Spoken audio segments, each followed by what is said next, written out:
भोंदू अशोक खरातनं महिलांचं शोषण हातचलाखीनं केल्याची माहिती आणि ह्याची कबुली त्याने स्वतः दिली आहे। एसआयटीच्या चौकशीत भोंदू खरातनं धक्कादायक कबुली दिली आहे। दुनिया झुकती है झुकाने वाला चाहिए असं खरातचं चौकशी दरम्यानचं वक्तव्य समोर आलंय। या हातचलाखीनंच त्यानं महिलांना धमकावल्याची ही खराची कबुली आहे। त्यांच्यावर प्रभाव पाडला, धमकावलं, ब्लॅकमेल केलं। ज्या गोष्टींना लोक चमत्कार आणि वशीकरण समजतात ती हातचलाखी असल्याचं खरातनंच मान्य केलं। महिलांना जाळ्यात ओढण्यासाठी वापरलेल्या ट्रिक्सला विज्ञान असं नाव दिल्याचंही त्यानं समोर आलंय। या काळ्या कारणामुळे खरातला अन्य कोणाची मदत होती का याचा तपास सुरू आहे। किरण तागणे नाशिकहून आपल्याला अधिक सांगतायत।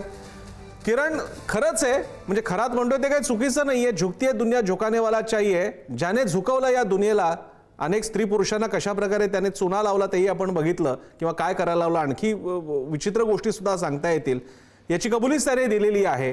पण एवढं सगळं 10-15 वर्ष सगळं सुरू होतं, काय म्हणायचं या बाबतीत, आणखी काय समोर येते पोलिसांच्या या चौकशीतून? प्रसन्न सर, एकूणच जर बघितलं तर गेल्या 19 दिवसांपासून एसआयटीच्या रडारवर अशोक खरात आहे आणि त्याच्याकडनं वेगवेगळे खुलासे होत आहे।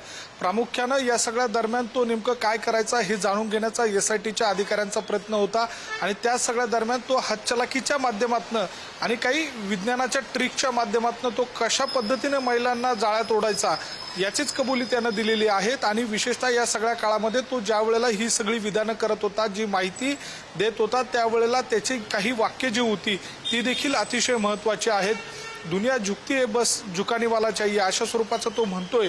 म्हणजे त्याला एकूणच ज्या महिला आहेत त्या कशा पद्धतीने संकटात सापडलेल्या आहेत आणि त्या आपल्या जाळ्यात कशा येणार आहेत याची त्याला पूर्ण कल्पना आलेली होती आणि त्या सगळ्या अनुषंगाने तो वेगवेगळे फासे टाकत होता आणि त्यामध्ये महिला अडकत होता। आणि हे तब्बल 1-2 वर्ष नाही तर जवळपास 12-15 वर्ष हे सगळं सुरू होतं आणि हे अतिशय धक्कादायक आहे। अगदी 3 ते 4 महिन्यांचा असलेला डेटा पाहता तो साधारणपणे 150च्या घरामध्ये व्हिडिओचा डेटा आहे आणि अशा सगळ्या परिस्थितीमध्ये 12 ते 15 वर्ष जर तो हे सगळं करत होता तर त्यानं किती महिलांचं लैंगिक शोषण केलं असेल याची कल्पना सुद्धा करू शकत नाही, त्याचे आकडे देखील आपण बोलू शकत नाही, इतका हा गंभीर मुद्दा आहे।